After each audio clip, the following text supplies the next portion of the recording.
faut entendre le cri de guerre, le cri de ralliement des hommes du Nord.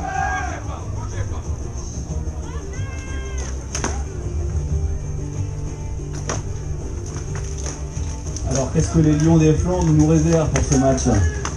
Qu'est-ce que vont nous faire les Limousins aussi? Les Limousins, ton pronostic, qu'est-ce que tu en penses? Ah, je mise sur une victoire difficile des hommes du Nord. Parce qu'ils ont 3 nouveaux là qui sont sur ma droite, qui sont bien énervés. Hein. Ouais, ça paraît bien équilibré pour le moment. Du beau jeu. Par contre, c'est vrai que les hommes du Nord ont une sacrée avance en termes de morphologie. C'est les bons bébés. Grands. C'est ça. Ah, et en plus, premier sang pour la lance limousine. Une chute, ça suffit. Oh! Ah, il lui a tendri le fessier et les côtes violemment. Hein. Le combattant du Nord est en très mauvaise posture.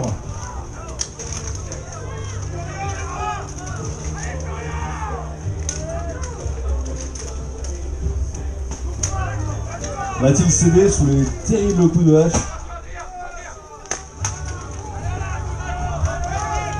On va pas dire c'est disputé. Hein. Une double chute. Toujours avantage de 1 pour les hommes du Nord, Jean-Philippe. Ah non, avantage pour la lance, c'est avantage de 2 même. Ah, une surprise est vite arrivée. Après 3 contre 2, tout est possible. Hein. Il faut que les Limousins tiennent sur le long terme. Est-ce qu'ils ont tout donné? Ah, je vois Nicolas Schiffel qui se fait travailler à la hanche.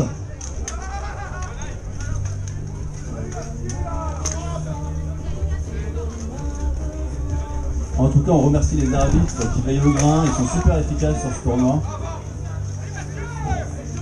Voilà, je vois Mathieu Lanoncé-Mosine qui va armer son coup, je ne sais pas où il va taper. Ah, c'est à la jonction hein, à la hanche là.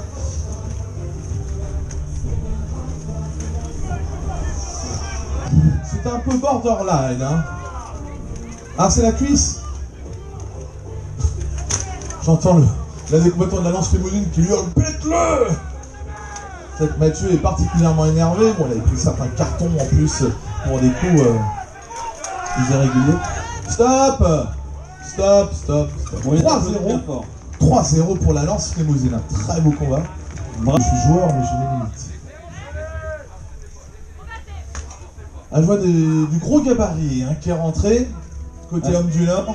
Ouais. Avec un nom 1 qui a le grand bassinet, je crois que c'est Fabien. C'est Fabien, dis-moi. Moi j'aime beaucoup ce type de casque. Oh, c'est beau. Toute beauté. Et du coup pour les cervicales ça protège vraiment bien. À voir dans les faits. Hein. Et au niveau du nez aussi, hein, parce que quand on prend quelques coups de bouclier en pleine face, on est content d'avoir un nez entier. On va donc 2 regroupements qui sont formés. Un 3 contre 3 sur ma droite, un 2 contre 2 sur ma gauche.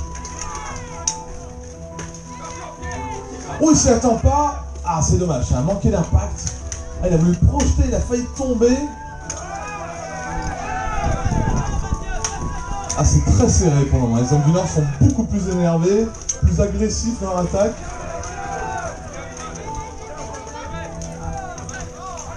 Une double chute parce qu'il a touché le sol en tombant sur le combattant aussi. Donc du coup il est par terre. C'est très serré. Bon, je pense qu'on va avoir un 3e round. Hein. Et ben c'est le cas. 3-0. 3-0 pour les hommes du Nord. C'est-à-dire qu'on va avoir un... C'est toujours très impressionnant. En plus il filme à chaque fois pour regarder en live le championnat du monde. Vous pouvez retrouver toutes leurs vidéos sur leur chaîne YouTube Battle of the Nation. D'ailleurs, j'en profite pour ajouter que actuellement on a du live stream aujourd'hui, donc c'est chouette, vous pouvez partager et retrouver la vidéo sur la page de la Fédé. Fédération française de Béour sur Facebook ou combatmédiéval.com sur leur site internet.